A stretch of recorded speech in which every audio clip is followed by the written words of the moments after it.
कबीर और प्रीति की शादी को लगभग 2 साल हो गए थे। उनकी जिंदगी बहुत ही अच्छी चल रही थी। वो लोग बेंगलोर के एयरपोर्ट रोड के बिल्कुल पास रहते थे, मगर कबीर की लाइफ बहुत ही बिजी थी, जिस वजह से वो चाहकर भी प्रीति को टाइम नहीं दे पाता था। इस बात का प्रीति को जरा भी मलाल नहीं था, क्योंकि वो कबीर को अच्छे से जानती थी। आफ्टर ऑल उन दोनों की लव मैरिज थी।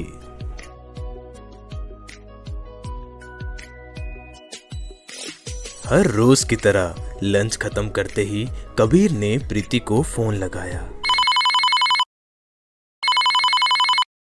हेलो। फोन पर उन दोनों ने एक दूसरे का हाल पूछा। फोन रखने के तकरीबन 30 सेकंड बाद ही किचन में काम कर रही प्रीति को एक आवाज आई। ये आवाज कुछ ऐसी थी कि मानो कोई ऊपर वाले कमरे में दौड़ रहा हो। इस आवाज को सुनकर प्रीति चौंक चुकी थी और वो धीरे धीरे ऊपर वाले कमरे में गई, ये देखने कहीं कोई चोर तो नहीं घुस गया। कमरे का दरवाजा बंद था। प्रीति ने कमरे का दरवाजा खोला। कमरे में कोई नहीं था।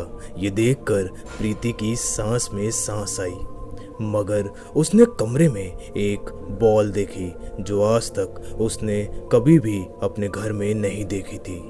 इस बात को ज्यादा तवज्जो ना देते हुए प्रीति ने दोपहर का हल्का फुल्का खाना खाया और उसके बाद दोपहर की नींद लेने के लिए चली गई।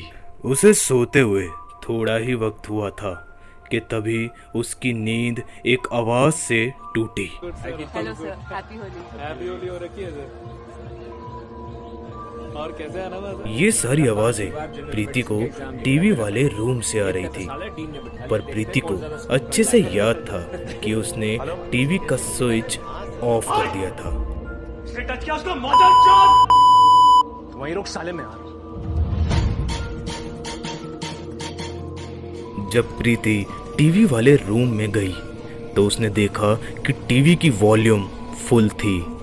उसने अपना हाथ बढ़ाया टीवी को ऑफ करने के लिए कि तभी उसके कानों में एक आवाज आई। टीवी तलने दो, बंद मत करो, टीवी तलने दो। डरी हुई प्रीति उस कमरे से बाहर भागी और सीधा उसने कबीर को फोन लगाया। कबीर अपना सारा काम छोड़कर भागा भागा घर आया।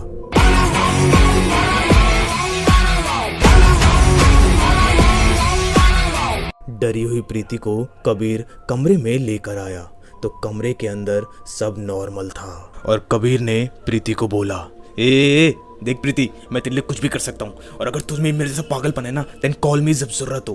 कभी भी फोन कर देती है, भूत देखा भूत देखा। अरे उससे डरने की जरूरत ही क्या है जिसको तुम देख ही नहीं सकते। देर रात बात करने के बाद कबीर और प्रीति सोने चले गए। उस रात प्रीति को अच्छे से नींद नहीं आई, क्योंकि उसे पूरी रात डरावने सपने आ रहे थे।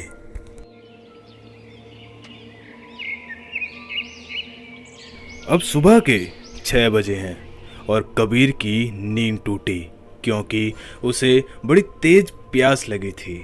सीढ़ियों से होता हुआ कबीर फ्रिज के पास आया और वाइन निकाल कर पीने लगा। वो वाइन पी ही रहा था कि तभी उसने एक आवाज सुनी। फ्रिज की लाइट में उसने देखा कि एक प्लास्टिक की बॉल उसके पैर के पास आकर रुकी है। वो बॉल उठाकर उसने चारों तरफ देखा और फिर हवा में दूसरी साइड फेंक दी, मगर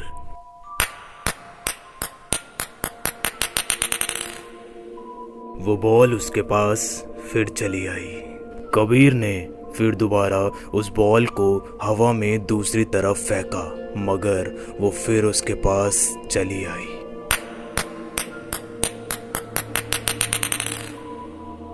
थोड़ी देर बाद प्रीति बेडरूम से बाहर आई और उसने कबीर को देखा और बोली, कबीर, ये क्या कर रहे हो? कबीर ने कहा, कुछ नहीं, तुम जाकर तैयार हो जाओ, आज हमें डॉक्टर के पास भी जाना है रूटीन चेकअप कराने के लिए। प्रीति तैयार होने चली गई और कबीर ने घड़ी की तरफ देखा तो घड़ी में 7 बजे थे। मतलब पिछले 1 घंटे से ये ही चल रहा था कि कबीर बॉल हवा में दूसरी तरफ फेंकता और वो उसी के पास चली आती। रूटीन चेकअप कराने के बाद ये बात पता चली कि प्रीति माँ बनने वाली है। इसी खुशी में वो बाजार के काफी सारे खिलौने, कपड़े, पालना सब ले आए। आज का सारा दिन तो सिर्फ सामान को इधर उधर रखने में और खिलौनों को सजाने में ही चला गया। प्रीति काफी थकी थी, उसे उस रात बड़ी सुकून की नींद आई। अगले दिन कबीर ने प्रीति को जगाया ही नहीं। सुबह खुद ब्रेकफास्ट बनाया और खाकर निकल गया अपने काम पर। प्रीति तकरीबन 9 बजे सोकर उठी और वो सीढ़ियों से उतरकर ब्रेकफास्ट करने के लिए नीचे गई। ब्रेकफास्ट करने के बाद जब वो बर्तन सिंक में रख रही थी तभी उसके कानों में एक आवाज टकराई।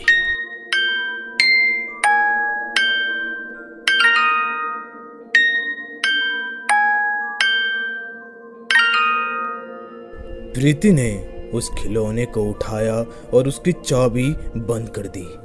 प्रीति जैसे ही ऊपर जाने के लिए अपने सीढ़ी पर पहला कदम रखा तो तभी ऊपर से एक बॉल आई।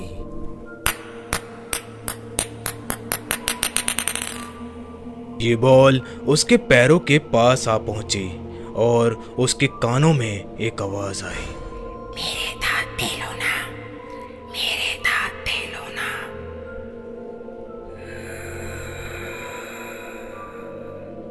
अगला पार्ट बस कुछ ही दिनों में।